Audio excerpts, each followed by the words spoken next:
Hi అండి. అందరికీ good morning. చూసారు కదండీ! ఇప్పుడు చూసిన వీడియోలో ఉన్నటువంటి పార్సెల్స్ డైలీ మాకు ఇలానే వస్తదండి లోడు. మేము ఫ్రంట్ టు బ్యాక్ కూడా ఎక్కువగానే తీసుకొనొస్తుంటాం, క్యారీ చేసుకుంటాం.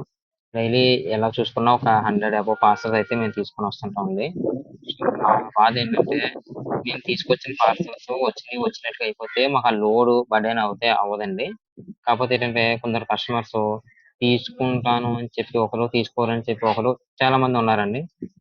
నేనేంటంటున్నానంటే ఇప్పుడు ప్రీపెయిడ్ షిప్‌మెంట్‌లకి మీరెలా అయితే మీరు లేకపోతే పక్క వాళ్ళకిమ్మంటారో, అలాగే సీఓడీ షిప్‌మెంట్‌లకి కూడా మీకు తీసుకోవాలంటే ఖచ్చితంగా పక్క వాళ్ళకిమ్మని చెప్పి ఫోన్‌పే చేసినా సరిపోతది. లేదు అనుకుంటే క్యాన్సిల్ చేయమన్నప్పుడు ఓటీపీ చెప్తే సరిపోద్ది. అది పెద్ద ఇది కాదు కదండీ! ఇప్పుడు ఓటీపీ చెప్పినంత మాత్రాన అవ్వదు కదా! కొందరు చదువుకున్న వాళ్ళు అలానే మాట్లాడతారు. చదువుకోలేని వాళ్ళు ఇలానే అంటే ఇప్పుడు ఓటీపీ చెప్పినంత మాత్రాన ఇవ్వకపోతాయని ఒక అపోహ అయితే ఉంది. అది కాదు కదండీ! ఇప్పుడు ఖచ్చితంగా డెలివరీ నుంచయితే డెలివరీ, షార్ట్‌ఫాక్స్ అంటే షార్ట్‌ఫాక్స్ అలా ఖచ్చితంగా కంపెనీ పేరొచ్చి క్యాన్సిల్ కోడ్ అనే వస్తది. అంతేగాని ఖచ్చితంగా ఫ్రాడ్ అయితే ఉండదు. సో, ఇది మీరందరూ అర్థం చేసుకుంటారని అనుకుంటున్నాను. Thank you so much.